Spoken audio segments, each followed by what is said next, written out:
Welcome to the Two Geeks and a Microphone podcast, your one-stop shop for television, movie, video games, comic books, book reviews, and more. Now, without further ado, here's Steven and Mike.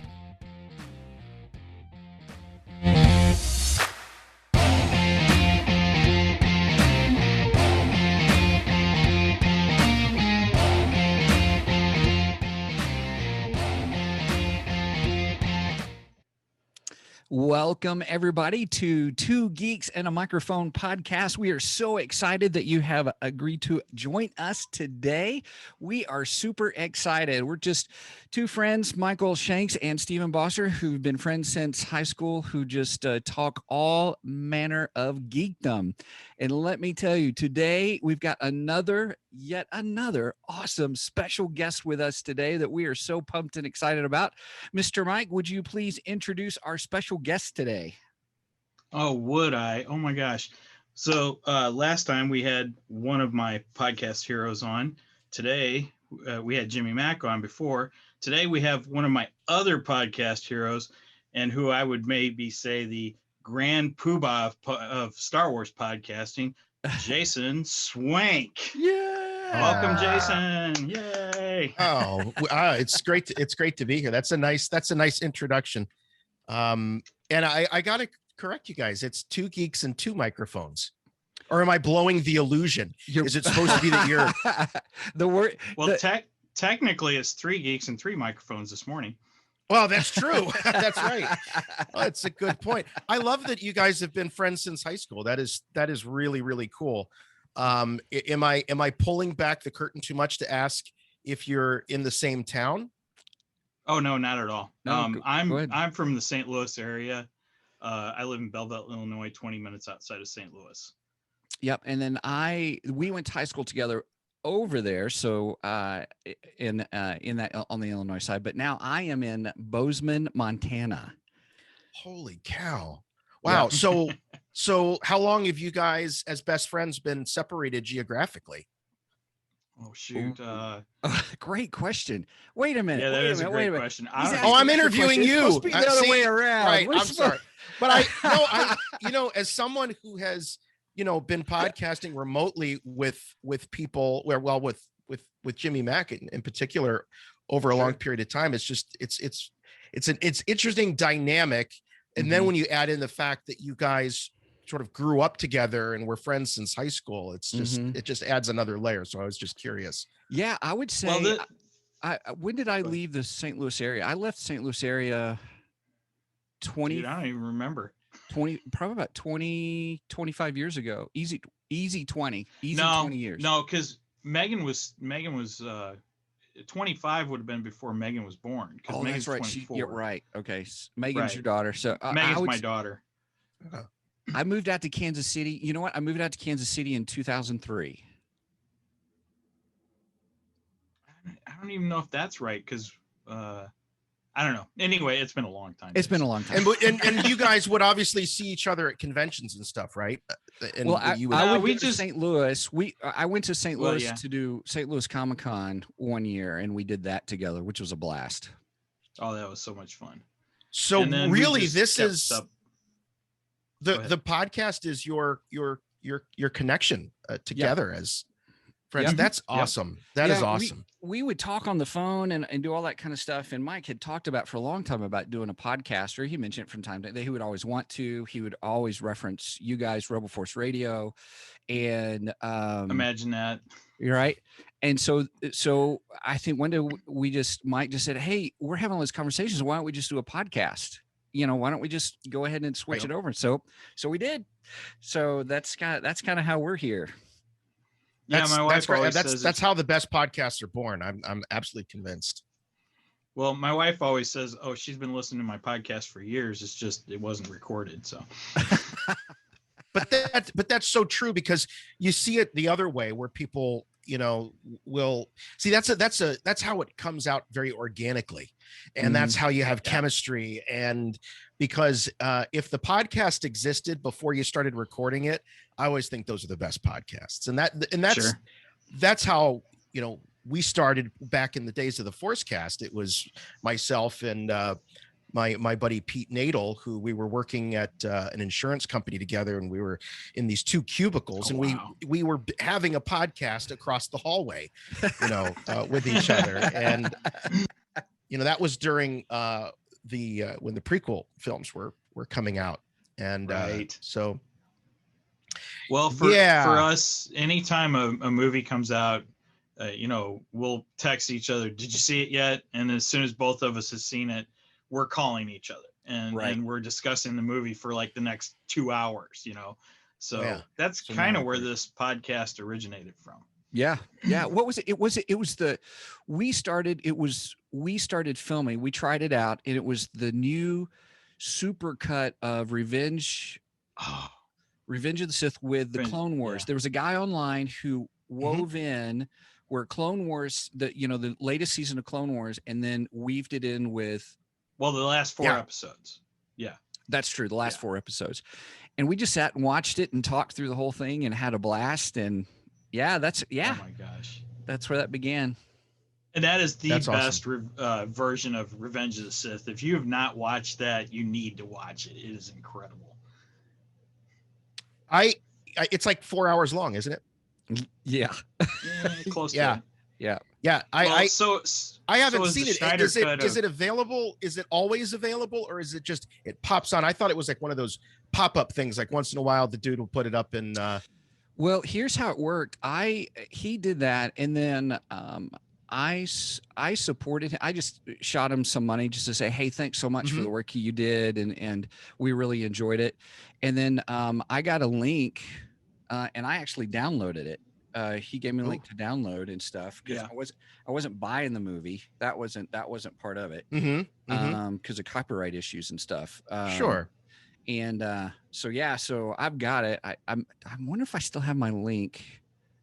I think I put it on my video account.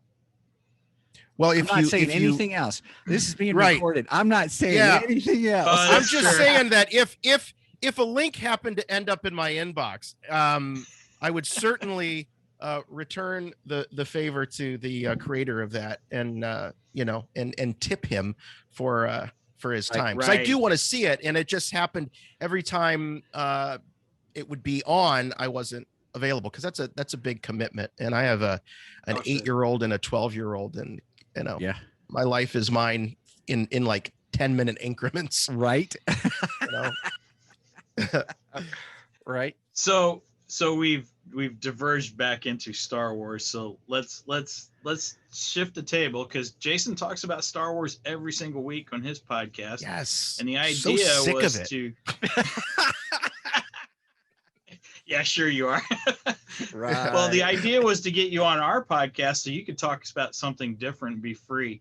So we had Jimmy on, and we talked about his favorite era of Batman, which he said was the Adam West era. And I believe in the same episode of RFR, you had said that your favorite era of Batman would either be the 89 Batman or the animated series Batman, which happens to be my favorite, the 89 and the animated also. So we share that in common. So I kind of look at them as the same. True, in a way. I do too. They looked different, as far as character designs, obviously, but the animated series came out shortly after Batman Returns, and it was sort of like for me. It continued that trajectory for me as a Batman fan, so it just went right into the other. And you also had the Elfman theme song, and it kept the tone, it kept the vibe, that Burton established with that world, down to the point where I think they were actually drawing the backgrounds on black paper, which is, I think, just so fascinating. Whoa. Yeah, there's a documentary on that, on the whole black paper thing, and they spent a lot of money doing that too. Yeah. I think Warner Brothers, I think they had to change production because of how much money they were spending using the black backgrounds. I think it's the most beautiful 2D animated series ever. Oh, I wholeheartedly agree. I love it. Yeah, and then it got into the new adventures and the animation quality, and it was different. That was when, that's sort of when that Fox animation the money stopped pouring into it quite. That's a whole fascinating era too, is that golden age, second golden age of Warner Brothers animation. I say Fox because it was showing up on the kids' Fox block, I guess. But the Tiny Toons, Animaniacs, Batman, Freakazoid, Animaniacs, Batman, right? Yeah, I hear you. Oh my goodness! Now Tiny I got the Toons theme song in my head. Oh my gosh, we could do a whole other episode on Tiny Toons and Animaniacs. Oh my gosh. Oh yeah, please. I absolutely. Oh yeah, we'll have to have you back on for one of those conversations. I'd love to talk about that. All right, so I'm sorry, I'm going all over the place, but Batman, yes, my era of Batman. My era of Batman started in '89. I was always aware of Batman. I had an older brother, I had older cousins, and so I remember having a ViewMaster. For those that don't know, you kids out there, it was doesn't that seem like the lamest toy now? But a ViewMaster, I don't know, I think it's still kind of cool. I do too. I actually have a ViewMaster from Rancho Obi-Wan, which I think it's the coolest thing that I think it's the coolest merch that Rancho Obi-Wan has, because it's a ViewMaster and it's got a couple of discs and it has these beautiful images of some of the displays there at Rancho. But anyway, I had this ViewMaster with Adam West Batman slides.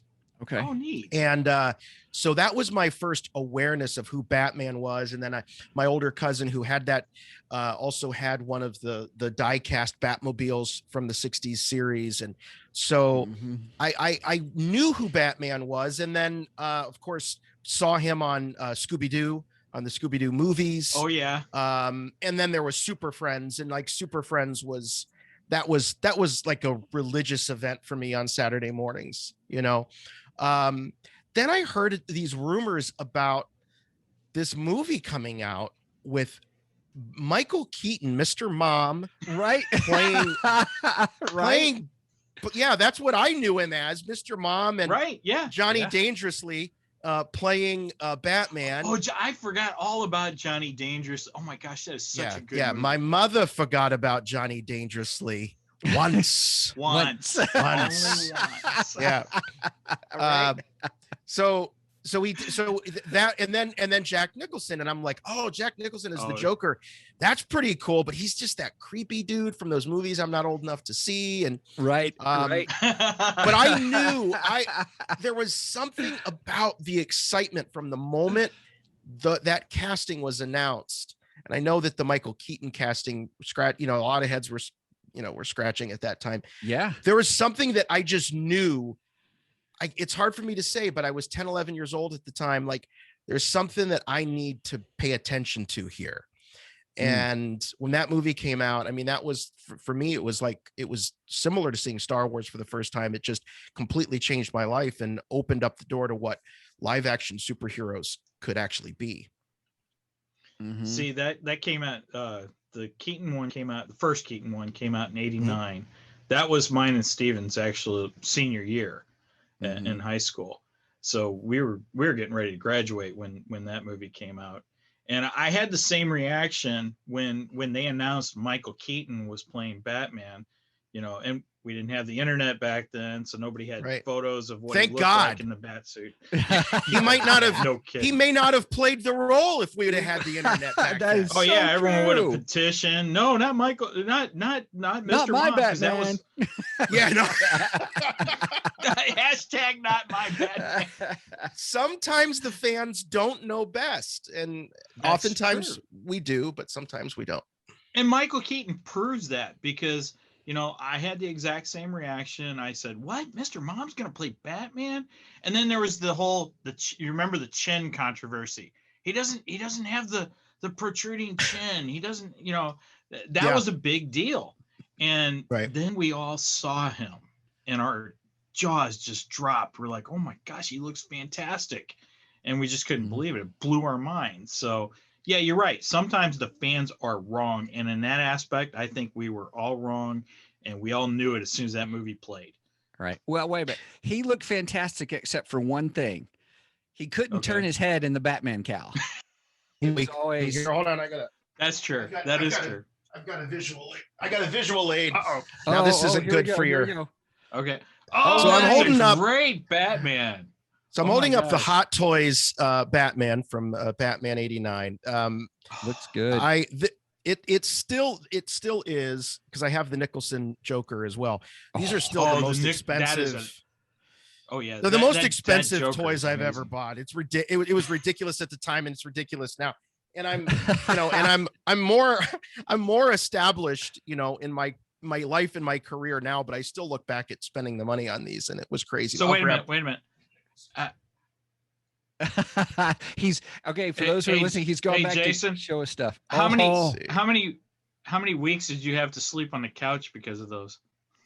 Well, you know what? It was, it actually started, it was I only have them really because I think it was, it wasn't Dorkside Toys, or was it? It was one of the online companies, and I actually don't think they're around anymore. But I know Dorkside is, and Yeah, they Dorkside is. sponsored. They were a sponsor for the Forcecast, and they had no cash to give us, but they did give us trade. And so cool. I basically got 2 for the price of 1 is how it worked out as Okay. far as my out-of-pocket cash.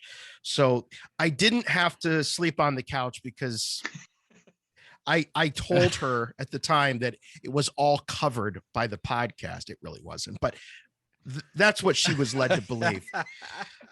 I know. yes, ladies and Luckily, gentlemen, she we have a doesn't little bit listen. of dirt on Jason Swank today. Yes, you do. After 22 years of marriage, it's over. Right. Don't worry. As far as I know, Mrs. Swank doesn't listen to Two Geeks and a Microphone. So. She only listens to Office Ladies. That's the only podcast she listens That's to. awesome. That's true. She doesn't even listen to your podcast, does she? Oh God, no. Thank goodness.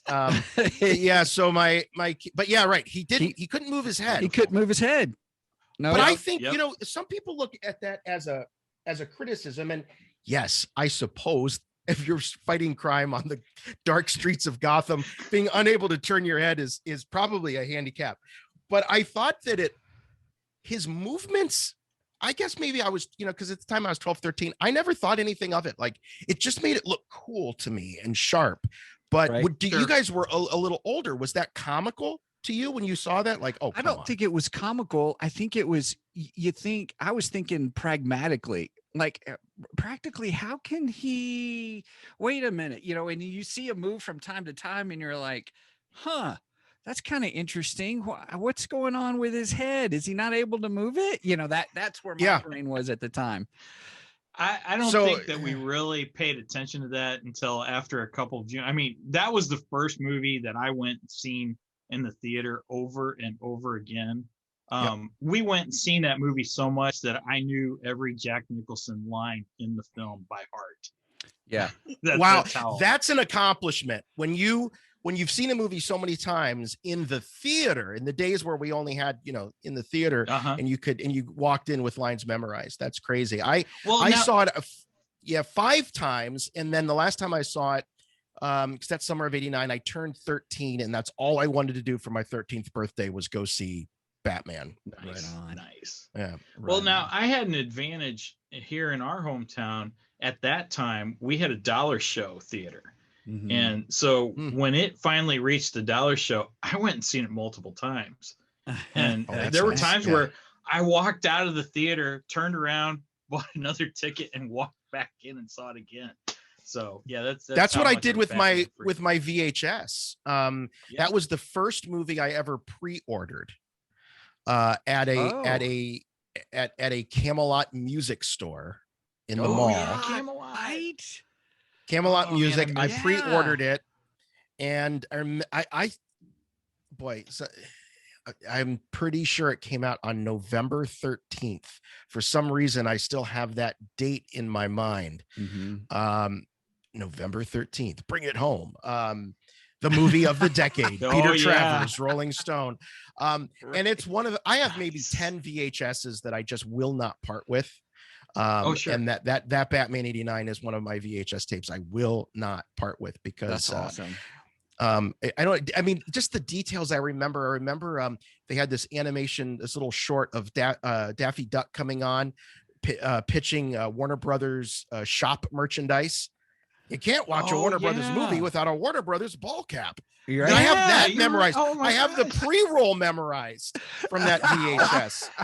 So I would watch that, and then I would like rewind the tape in that Thanksgiving of '89. The whole family was coming over, and I made like little tickets, and I had a screening of it in my bedroom, and you had to like, you know, come in, and like the whole family was gathered around that TV to watch Batman '89. It was a in your bedroom? big deal. In my bedroom, yes. Yeah. That is awesome. Yeah. Wow. I don't, you know, come to think of it, I don't know why we didn't watch it in like the main room. That's really silly coming to, you know, but we didn't. Because you wanted it to be your event, I guess. Yeah, I think that's probably what I wanted, control over the venue. Yeah, that's your room, so you know they have to follow your rules. So that's right. Wow, yeah. And I was insane. I mean, the action figures and everything. I mean, like walking into the store, and I remember being a little disappointed in the Joker because I really wanted it to look like Jack Nicholson. That, you know, that original Toy Biz, which, you know, Chris, you had Batman, the Joker, and Bob the Joker's Goon, the greatest action figure of all time. You are my number one guy. But that line and there was gosh, guys, I'm sorry, I could just gush about Batman '89 all day. You're uncorking so many memories. Coffee table discussions. Keep on. This is great. But there was an issue of Rolling Stone magazine that had Michael Keaton on the cover. I still have that because stuffed inside was a pamphlet that unfolded, and it was a mail away for Batman toys and merch from the Warner Brothers shop. And it was the first time I saw the Bat Cave that was available, the Batmobile, the Batwing, the action figures. And they put this out so early that the mock-ups of the action figures were repainted Superpowers figures, the Kenner Superpowers. Yeah. Okay. I didn't know that. I didn't buy the Batman action figures at that time because again we were getting out of high school. You know, you're old. High school, right? We were old, exactly. And I wasn't. You know, you go through that period. Okay, I'm too old to buy toys and stuff, and then eventually you go back to it because now I'm buying toys all the time. You know. Oh yeah. But so I didn't get into that aspect of Batman collecting at that time. At that time, it was more posters, magazines, T-shirts, you know, that kind of thing. I stayed away from the action figures at that point. But I do remember, you know, because I watched every commercial that came out. I you know, I did cruise the toy aisles like I still do, you know, and look at them and check them out. In fact, I saw some really cool Batman action figures today. I ran to Walmart before we started this podcast today. And I don't know if you know it, but McFarlane has taken over a lot of the DC action figure line. And, right. Man, he's making some incredible action figures for Batman. I couldn't believe some of them.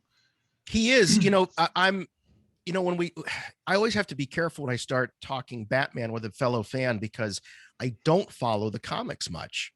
And oh, you're okay. I haven't, well, I just started getting the Batman animated comic book because they've continued the Batman animated into the comic book. So I am collecting that now, but that's the only Batman line I collect at this time. I've dipped my toes in those waters a little bit, and I loved it. I remember when COVID was really first hitting, and Kevin Conroy did an audio cut of the first issue of that Batman animated sort of continuation, and that was like, oh, nice. That was good. That was awesome. It's on YouTube. You can find it. It's incredible. And of course, I don't know if you guys know, assuming you do, that they're going to do likewise with Batman '89. So they're basically going to continue the '89 Batman into a comic book. So all the characters will be as they appeared with the Keaton Batman, etc. Whoa, that's cool. I think that's digital only though. I think you have to. Is be it? Yeah, I think you have to be a DC Oh, man. Infinity subscriber. So Steven, you need to get your subscription back. I had Steven it for just canceled. I had it for a couple months because I wanted to Ah. try it, and I caught up on New 52 with Batman because I love the Court of Owls story. And then I was like, well, I gotta make some hard decisions on what I'm gonna keep. You know how it is. You know, you're Oh, like, sure. what am I gonna spend my money on, or what, you know? Right. And I was like, well, I'll let it go for now and stuff. And so now all this stuff's coming out. I'm like, oh, so I guess Yeah. I got to re-sign up. Yeah, they're doing of it all with, the things that I would want a floppy of, you know, sure, it's this Batman 89 continuation. Of course, it's digital only. We're never satisfied, us fans. That's true. Never. Yeah, but I agree with That's you. so I saw that and I'm like, I hope they do that in a comic book form because I want a physical copy of that. I want physical copies of that one. Maybe if it's wildly it's successful, cool. maybe they will. Who knows? It's, you know. I think they probably will, most likely. They're also going to continue Superman, the Christopher Reeve Superman that way too. Oh, wow. Okay. I didn't know that. Well, Yeah. and then that would be great because we can get that crossover we always wanted. Oh, yeah. Think of Christopher Reeve and Michael Keaton. And Michael Keaton. Oh my gosh, that'd be an incredible crossover there. I love the Christopher Reeve Superman. I do too. I'm a big fan of Henry Cavill. I really like him. I think he's done he's probably been the best modern Superman we've had, but he still doesn't top Christopher Reeve. There is something about Christopher Reeve as an actor. There is a goodness and a kindness that comes through when you look at him.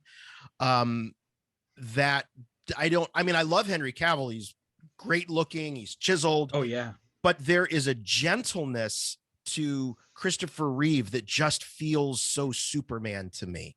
Oh, I saw. Like he's so powerful, but yet so gentle and kind and true.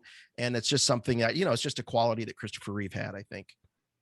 And the funny thing is the Superman movies kind of parallel the Batman movies because as far as I'm concerned, you have 89 Batman, you have Batman Returns, and then those other ones after that, they don't exist.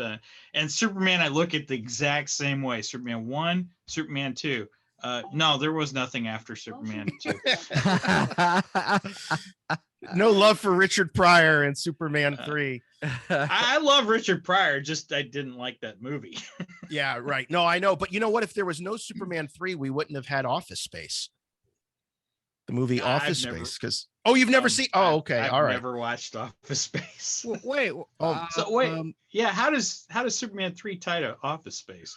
Well, because the scam that they come up with in Office Space is based on the scam that Richard Pryor is running in Superman 3. And they reference it and they're like, yeah, it's like Superman 3. Oh, like Superman. So it's kind of a gag throughout the movie about Superman 3. That is, I forgot that whole aspect of it. I remember the scam and stuff. Yeah. And, it's rounding off to the penny. And going into another account. Yeah. Yeah. Mike, long story short, what happens is they decide to do the scam on, this kind of stuff. And they're just taking like, pennies. No. Wait a minute. Office Space or Office? Office Space. Office Space. Yeah. The movie. Yes. The movie. Okay, yes. Yeah. Okay, I've seen Office Space. I thought you were talking about the TV series Office. I've never watched Office, but I've watched Office Space. Yeah. What do they call it? Flare. That's right. Yeah. Where's your flare? You need where's your flare? Okay, well, if you just I know. Want to do the bare minimum, But I didn't know there was. Yeah, I didn't realize there was a connection between Superman 3. Yeah. It's been a while since I watched Office Space, so. That is so funny. Good. So that's why we have Office Space is because Superman 3. Right on. That's right. See, it's the butterfly effect. You don't want to even Superman 3. You don't want to totally get rid of. But it's funny because I'm still getting rid of the 2 Batmans after Batman Returns. Let's talk about those. Can we talk about those? Because sure.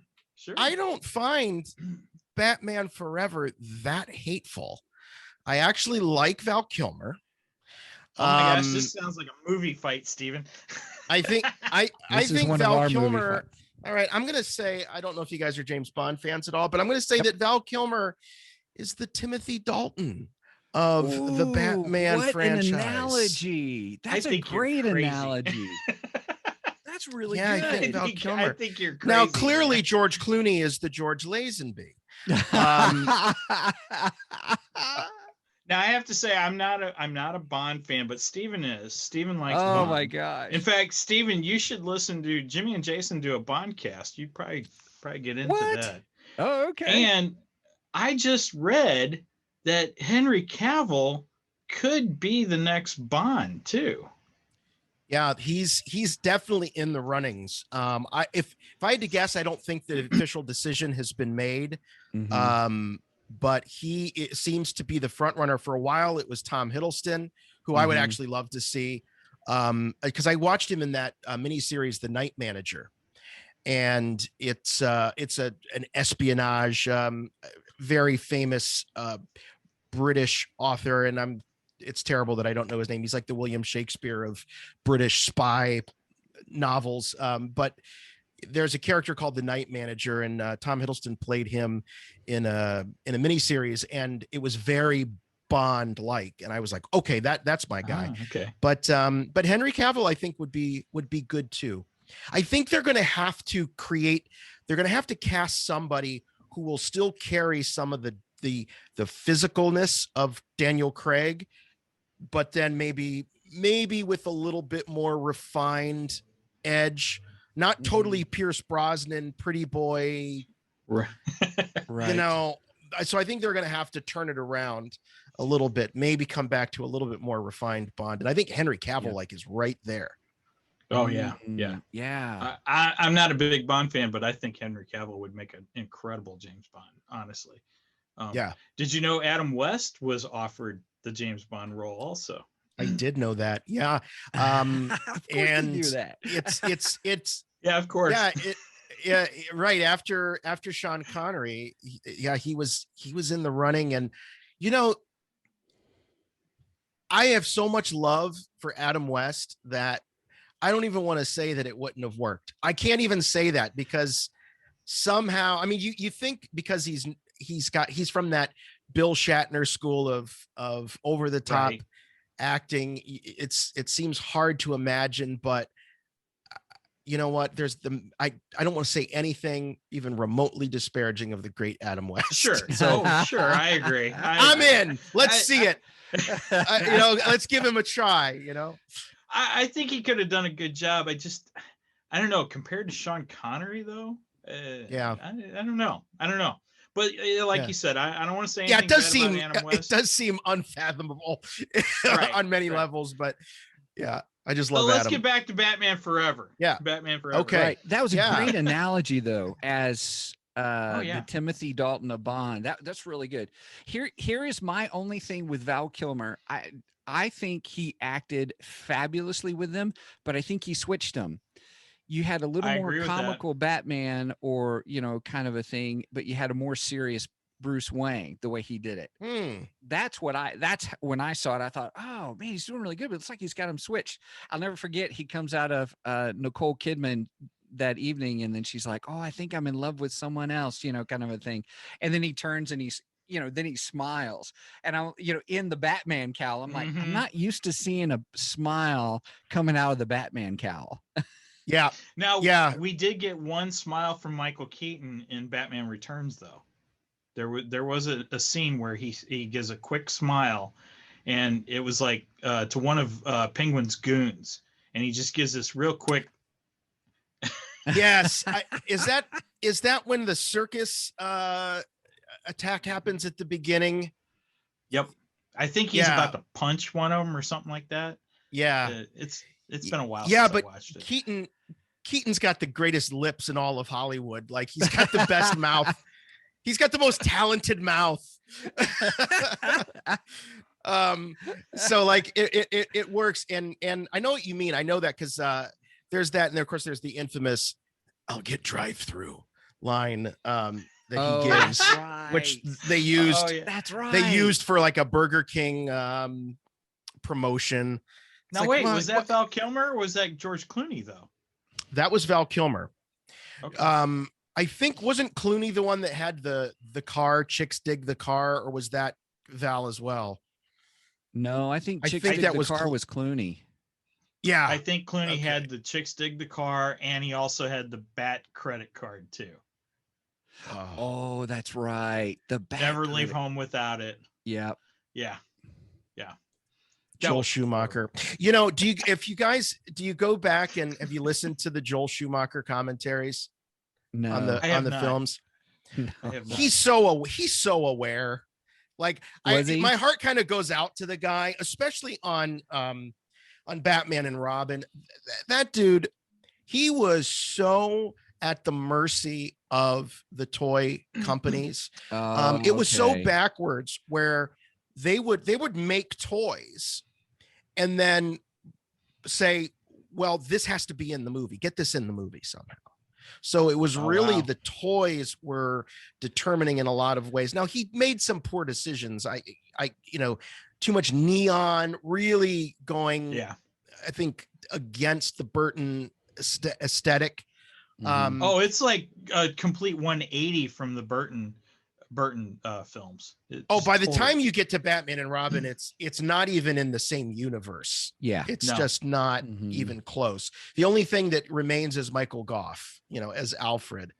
Yeah. And and Alicia Silverstone. Well, Commissioner Gordon was the same too, right? Oh, that's right. The great Pat Hingle is Commissioner Gordon. Yeah. Still waiting for that action figure. Can we get there's a guy on Instagram. I don't know if you've seen him, and I would love to be able to plug him because the work is incredible. But he's doing custom. Go ahead.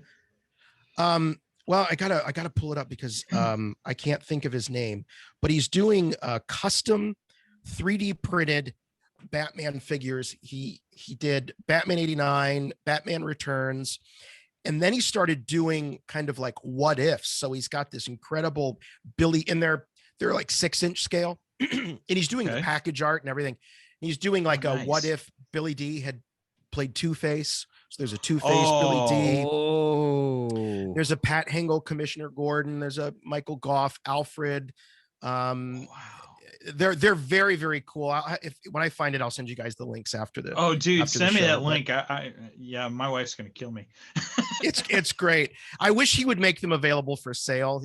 They're not. He's just making them for himself, and he probably doesn't want to step into the landmines of, selling. That'd be a disaster. He'd probably get sued. And well, if he puts up the 3D files, I got friends with 3D printers. So. Now there you go. Now we're talking. I think that's the future. But anyway, yes, that is, Batman and Robin is not even part of that series really at all. I still think Forever is close enough. But that's interesting, Stephen, what you say about flipping. I'd never thought about that, but a more comical Batman, a lighter hearted Batman, but a darker Bruce Wayne. Mm-hmm. That's definitely going to be in my head next time I watch it. That's the way I've always looked at it too. I always thought he flipped the roles, and I don't know if it's so much he flipped the roles or if that was Joel Schumacher's directing. I'm not sure where that comes from, but yeah, I always felt that you had a more comical Bruce Wayne, and then you had a more comical Batman and a more serious Bruce Wayne, which is completely opposite of what it should be. And well, Jason, I appreciate you saying that about the commentary, Joel's commentary about kind of not being at the mercy of the toy company, but I will. That does make sense as far as merchandising, because I always thought the Joel Schumacher movies seemed to be more kid friendly, for lack of a better term, rather than Keaton's, because Keaton's definitely was not kid friendly, even though when you're a kid you're like, I was like, here we go. Steven's gross. Yeah, Steven's gonna complain that Batman killed people, and right, okay, all right, yeah, well, did he kill people? I'll be that in my opinion, yes, I believe that Keaton's Batman was not as strong on making sure that people did not die. When you saw him connect bombs with guys and throw them over, that was that Christmas scene. Oh yeah, you're right. You're right. And Batman Returns, I was trying to think about in the 89 Batman, but you're right. In Batman Returns, he is a little more ruthless. Yes. Well, and Steven's always been critical of the scene in the 89 Batman where the Batmobile is driving up to Acme chemical plant, and all of a sudden you see the machine guns pop out of the hood of the Batmobile, and they fire at the doors of the plant and everything. And Steven's always like, see, use guns. Batman doesn't use guns. Right. I'm like, yeah, it doesn't count. It's on the Batmobile. It doesn't count. Yeah, right. That's true. But also, I didn't like the rendering with Danny DeVito, which I thought he acted fine. But just the dark Penguin, where I always thought the Penguin was more refined, wealthy kind of individual, not a sewer, grotesque kind of, Yeah, a good friend of mine, I remember when when we were talking about the movie, he goes, the thing about the Penguin is he's supposed to be a little fat man that kind of resembles a penguin. He's not actually supposed to be part bird, right? Like anatomically part bird. And it's true. And I'm so with him on that. I mean, DeVito casting was like, oh my God, brilliant. Because of course, Danny DeVito was the Penguin. And then the character design, I'm with you. I think it was a step too far. And I love Tim Burton, but I think it was, it's very Burton. It is very Burton. It's very Burton. Very Burton. But maybe a little too much. Yep. But see, I think that's why Schumacher's was different. Go ahead, Mike. Have we ever seen the Penguin in that form other than the Batman Returns film? I don't think he's ever. The animated series carried it over a little bit. Carried the long hair and the flipper hands. But then he switched when they went to Batman: The New Adventures. They made him look more like Super Friends, Superpowers Penguin, a little bit more. Yeah. Okay. So what you're saying, as Batman animated went along, he grew fingers. Yeah, he did. They moved away from that Burton look for sure. And I liked it. But yeah, the long grody hair and I mean, my wife, when we watched that movie every once in a while, like around the holidays, and I had it on, I watch it. She walks in the room occasionally and she's like, oh, I forgot how disgusting he is. He's so gross. He's got the green slime coming out of his mouth. And the fish. Yeah.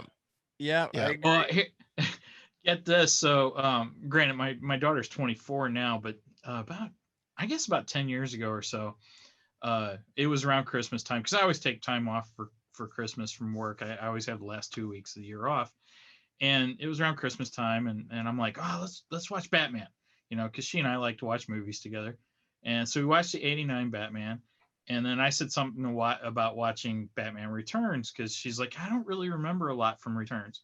And I'm like, yeah, let's watch it. I like that one too. It's a good one. And we're watching it, and I'm going, holy cow, I forgot about all the sexual innuendos that's in this film. It's borderline dirty. It is. No, you're right. Thanks for reminding me of that before I show that to my kids. Yeah, right. I don't think your kids are ready for that one yet. Daddy, why is Catwoman licking Batman's face so suggestively? Even worse are some of the Penguin's lines to Catwoman. It's like, that's right. Yeah, a plan is forming. That's like when he's laying on the bed with her and all that. Yeah, right. Yeah, and that's a good one. But at the same time, it's it indicates that Burton was not seeing these movies as a kid's thing. Rightly or wrongly, though, I got to tell you, I mean, not to go off on a tangent. It didn't stop Warner Brothers from selling kids' toys. No, not at all. And I still think that the Batman t-shirt is still the #1 selling t-shirt of all time. Because there was, I don't think anything more ubiquitous out there than that. That's that plain Batman logo that year. Again, I don't want to go off on a tangent, but Let's do something it. that bothers me a little bit Yeah, because about we never go on super- tangents on this show. Never. about superhero movies is, Oh boy, here we go. and I really didn't realize this so much because I was when the Marvel Cinematic Universe was unfolding, that's when I was having my family. The kids were being born, and Right. a lot of career was kind of going, and I just didn't have time to get to the theater, and Right. so I'm now catching up and watching them with my kids and on and off. And it started out with my son, but they're almost too cerebral for a little kid. Okay. And then I watched them with my daughter, and her feeling is like, it's just like one explosion after another. And so I feel as though that, and maybe it's just my age or whatever, I felt like the Reeves Superman, the Keaton Batman, and even into the Clooney and all that, they weren't great, don't get me wrong, but I feel like they were, I don't know, I feel like they hit the sweet spot between adult entertainment and still offering something for kids. It's just, they weren't overly loud, they weren't obnoxious, and Yeah. that's my problem. Even the great Iron Man, the first Iron Man movie, which I think is phenomenal, it's still, I don't know how to describe it, sometimes just too obnoxious for me. Sure. In how just hit you over the head, smack you in the face it is. And I think a lot of that has to do with the CG, the fact that you can have armies of people and enormous they would have probably done that back in 89 if they'd have had the technology, but Probably. those limitations of practical effects, I feel, grounded the films in a way that just made them a little bit more approachable is the only word that I can come up with. And I'm not trying to sound snobby, like I'm looking down my nose at them, because there's a lot to love about them, but there's something about sure, practical sure. effects that bring a certain sense of realism. yes. Agreed. Yep. Agreed. Absolutely. Well, Absolutely. you can see that in the Star Wars films. I mean, Mhm. go back and look at the original trilogy versus the prequel trilogy, and I'm not a prequel hater. I do enjoy the prequels. There are portions of the prequels that I have problems with. Of course, there's a lot of portions of the sequels I have problems with too.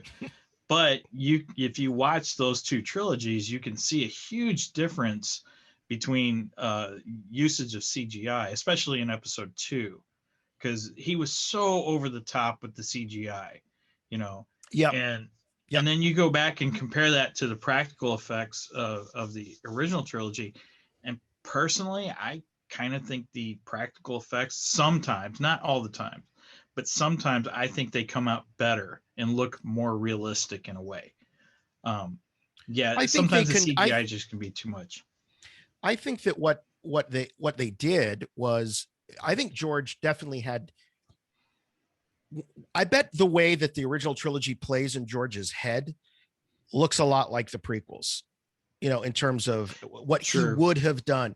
But those practical effects, those limitations held him back. And Right. perhaps looking back, that was a good thing. I agree. Because he had to really, really drill down on character and story. Sure. I agree. And then of course you can't discount the Irvin Kershner effect on Empire Strikes Back. And then once you started down that road, you couldn't completely abandon it in Return of the Jedi. And so I think Return of the Jedi had great character moments because of what was established in Empire. Right. But then you go back and look at like Superman, Superman with Christopher Reeve. And what was the big selling point of the Superman film? We see a man fly. A man can fly. Yeah. Right. You'll believe a man can fly when you see it. And we all did. It was incredible. We looked at that and we were just amazed by it. So Yeah. and that's No nothing strings. but I can't see practice. the strings. Right. Right. But it was incredible, and it was mostly practical effects back then. So Right. and Chris not Reeve, that for hours on a harness. I mean, the poor man. I mean, you look at some of oh those, my gosh. the footage, and I just think that I just think the world of him, and and he's always there with a smile on his face. He's Superman, and he loved being Superman. But yeah, that was tough. It wasn't just like laying on a green screen mat. He was right. hoisted up there, and it was uncomfortable, and it was wrapped under his what, and God knows what all. I got a great Superman story for you. So years ago, my wife and I used to do an annual Halloween party, and we'd ask people to dress up, in costumes, and we'd try to give away prizes and stuff. Usually, it was like B-rated horror flicks and stuff like that we found, in the cheap bins at Walmart or whatever. But anyway, I had two friends who every year they competed so hard to win the prize. And it wasn't so much that they cared about the prize, they just wanted the bragging rights that they won, The honor of the thing. Yeah, of course. Right. So my one friend, he's all into special effects and building stuff, and he builds these amazing costumes and everything. It was incredible. My other friend, who's much more practical and didn't quite have the skills, but he has an incredible imagination. So the two of them were always the best. Okay. They would always come up 1 and 2. And usually Jason who's, he was not the more creative one. Jason would always normally come in second. So this one year he shows up to the party. He is wearing a Superman costume, and he's in a wheelchair. Oh, okay. Flew right over your head, boomerang back, and bam, back in the back of your head. He came in. My wife, she lost it. She's like, "That is wrong, Jason." And this is his sense of humor, though. This is the kind of humor that my friend Jason has. And I am just laughing my butt off. I'm like, "I'm sorry, it's funny." And she's like, "No, it's not funny." Yeah, it is funny. So I had to put my butt in for Jason. It's kind of funny. I mean, yeah, it's in a little bad taste, but sure. It is of almost Shakespearean tragic proportions that the man who played Superman ended up like that. But then, he was able to turn that into, a sort of a second act where he was so active in advocacy for, folks that have had spinal injuries and all of that. And, and arguably became as people would say, a real life superhero. Yeah. Sure did. Yeah. But every once in a while, that's what comedy is laughing in the face of tragedy. Right. Exactly. And so well, I hope that your friend isn't canceled anytime soon. Don't give his last name. Because I won't. Right. Well, sometimes comedy helps us deal with tragedy, and sometimes it's the only way we can face it or work through it. And it's not saying it helps us process it. It helps us process. Oh, well said. Yes. Yep. Because otherwise, if it hits you at 100 miles per hour every time, it's going to knock you out. So you have to put some sort of filter in there so that it allows you to, because, life is tragedy. We're born and we die. Now, I believe that that's not the end, but if you look at it just from a human level, life is tragedy. And so you've got to find ways of dealing with that. And a lot of it comes from, picking up your burden and carrying it forward. And some of it is also, creating a way to kind of process the world that's coming at you. Well, you know, I think that's the beauty of superhero stories, because superhero stories, you've got this individual who should be godlike in some form or fashion or another, but yet we're getting realistic stories, or a real life type stories of, man, they've got this struggle, they've got this issue. So gosh, they're just like me. They're having issues or they're having struggles. And that's why I love storytelling. I love the whole aspect of, okay, here's my superhero who's got an issue. I always enjoyed like the Batman story with Venom, the whole thing about how we got big, he got beat from bulkier, and which led to the Bane story later on. But here's, Batman's got a drug addiction. Oh no, kind of a thing. Yeah. And then seeing how he conquers it. And I think in a sense, it gives us hope that, gosh, no matter what we're going through, and I like how you said, Jason, the issue of processing. Sometimes those stories help us process through that. Okay, this isn't, this tragedy isn't final. I can get through it. And I've got stories that help give me hope to get through it. So that's a good point on your part. Well, and a lot of people, I hear a lot of times, since I'm a big Batman fan, I hear this, well, you can't relate to Batman because he's a billionaire and you don't have $1 billion. And I'm like, yeah, I know that. But he's had tragedy in his life, and I've had tragedy in my life. And he's grown out of that tragedy, and I've grown out of my tragedies. So in those aspects, yes, I can relate to Batman. I'll probably never money does not, money helps, but it will not insulate you from the problems of being a human being. It will not. Exactly. And you look at in our own real world, and you see like the interview with Meghan Markle and Prince Harry. And, people were saying it with Oprah, and they're like, there was one take on it, which was, oh my God, these people have, more money than God, and here they are crying on Oprah about all their struggles and problems. And I saw that aspect of it, but then there was the other aspect of it, is like, they're still human beings though. Like they still have to get up every morning, and they might have servants and they might have things, but they still have the same makeup as we do. And so before you're so quick to judge now, whether or not they should get, you could argue whether they should get the pity that's sort of trying to be drummed up, fine. But no matter how, my point is, no matter how much money or power you have, you still are going to have demons, and you're still going to have challenges. And I totally agree. I mean, look, superheroes are, there are Greek gods, there are Roman gods, they're part of our mythology, pop culture.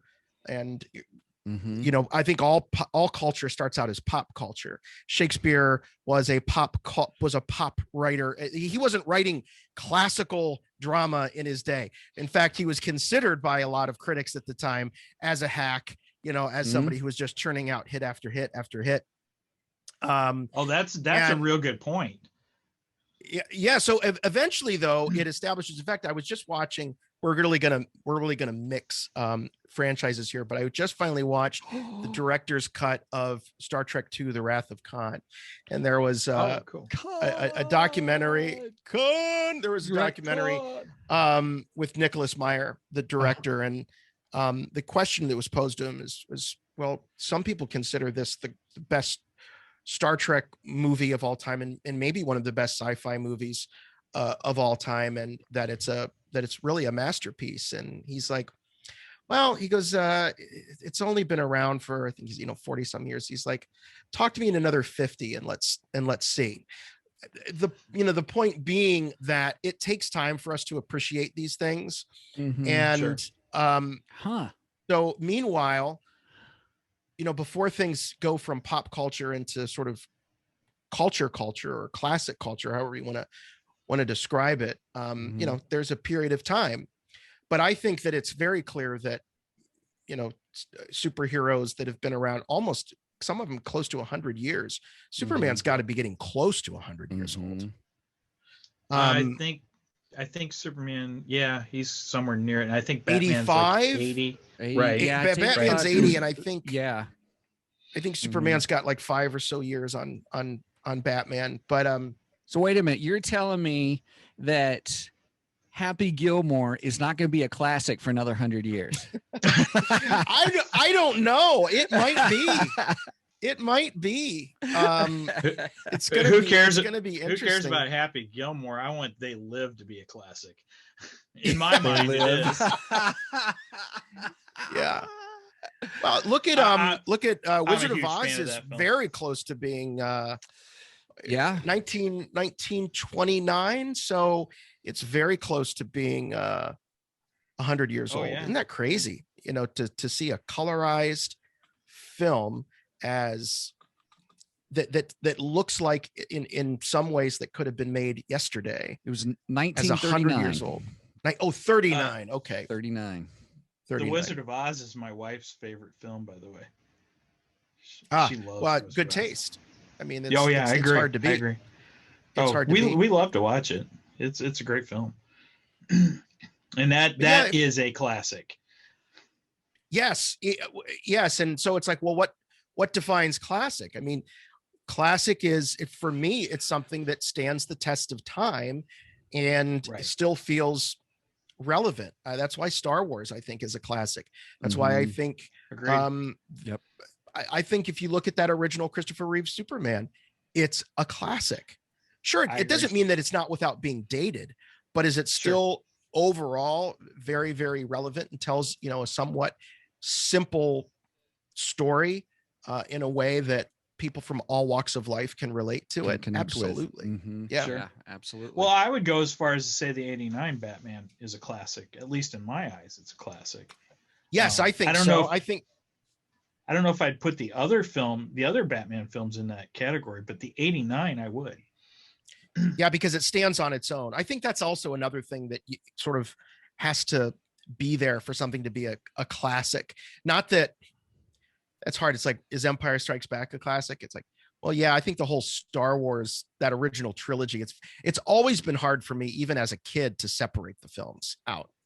Those they play out like one big movie to me. Yeah, I agree. So it's hard to define, but I do think that classic, for the most part, with few exceptions, needs to be able to stand on its own. It doesn't need supplementary material. Yeah, and I think that's why 89 feels that way to me, because you can watch 89 as a single film. You don't have to watch anything else, and you're going to be fulfilled. 100%. Yes, that makes sense. That's good. Really good. Well, we're getting kind of long here. This has been a good conversation. Great. Oh man, I've had a good time. I would love to come back. I actually have to. I've got swim lessons here for my son in about a half hour, so I better. I better skedaddle. But this has been so much fun, guys. I don't get the opportunity to talk non-Star Wars, and here I am with my droid in the background. But oh, no problem. It's just a shameless. We love Star Wars too, so yeah. But it is a lot of fun to talk. And thank you, because you've kind of reminded me how much I love that movie and that whole era of Batman. And now I just can't wait to get back from swim lessons and pop in those animated series Blu-rays. And awesome. No, truly, it's been a lot of fun. And I have yet to show my kids that first Christopher Reeve Superman. That might be family movie night this weekend. Dad, not one of your old 80s movies. Right. Well, that's even worse. That's 70s. Oh yeah, that's right. Boy, you're absolutely, was that 78? I think so. Yeah. We're talking Star Wars territory there. Yeah. I know. Jimmy and I go back and forth. It's 80s, it's 70s, it's 80s, it's right. I'm a 70s kid. But you guys are 70s kids too, I would assume. Yes. Yeah. Do you identify more with that? Yeah. Well, I mean, I look at 80s as my era, but I was born in 1970. So, but I was born at the very end. My birthday is December 27th. So, okay. And I remember a lot about the 70s, and I have a lot of fond memories of the 70s. But I really consider 80s my era, because that's when I was a teenager. So, Yep. Same here. Love the 80s. Actually, the first Star Wars movie I saw in the theater was Empire Strikes Back. So that 1980 time frame, that's what I think I consider my childhood, for lack of a better term, and kind of a thing. So, yeah. So I enjoyed that. Yeah, well, you helped me cover my sort of the three pillars for me as a kid were Star Wars, the Goonies, and Batman. Those helped, I think, develop me as a kid better still remember to this day. Hey, you guys, baby Ruth, baby Ruth. Nice. Yeah, well, it just taught me that those movies, that movie in particular, just taught me what it meant to, I was 8 years old when that came out, and it was like, oh, this is what friendship is. This is what having a group of friends that you love and trust. And so I always feel like that movie just defined what I've always looked for in friendship and that sort of thing. Yeah. So if I can't go on an adventure looking for pirate treasure with you, I don't want to be your friend. Right. There you go. Right. Some people say, would I take this person into the trenches of World War I with me? That's too heavy for me. I go, would I take them on an adventure looking for One-Eyed Willie's treasure? Yeah, yes, right? I would. That's right, by golly. Well, hey, Jason, where can people find you on the internet and on podcasts? Where's the best place for people to go to catch you and Jimmy Mac? Well, rebelforceradio.com. That's the best place. And we're also, the podcast has a presence on Instagram and Facebook and Twitter. I'm on Instagram just at Jason Swank, and you're going to see everything from, quotes from, philosophers and thinkers to, Frank Sinatra record spinning to maybe a little Star Wars. It's all over the place. It's just me. Pictures of my kids and stuff like that. So if that's not your cup of tea, if you want to hear me talking Star Wars, it's all at Rebel Force Radio. That sounds great. Well, man, it has been a treat to have you here with us. Thank you. I've had a blast. So this was like Saturday morning. Like I just should have had my bowl of cereal, Right. Well, good. I'm glad you felt that way. That's awesome. That's right. I did. I like it. Well, Mike, you want to sign us out today? I sure will. First, I'd like to thank Jason for being our guest. This is actually kind of a dream come true for me. So I really appreciate you being on, and, having Jimmy on earlier and you guys and having you on. This is a real dream come true. So thank you very much. Awesome. I appreciate it. My pleasure. So with that, and you have an open invitation anytime to come back and talk about anything geek. But we'll make sure to give you a date to make it actionable. That's right. There you go. Yeah. There you go. Yeah, I'd love to come back. Absolutely. Excellent. Thank you. All right. So with that said, over and out, and may the force be with you.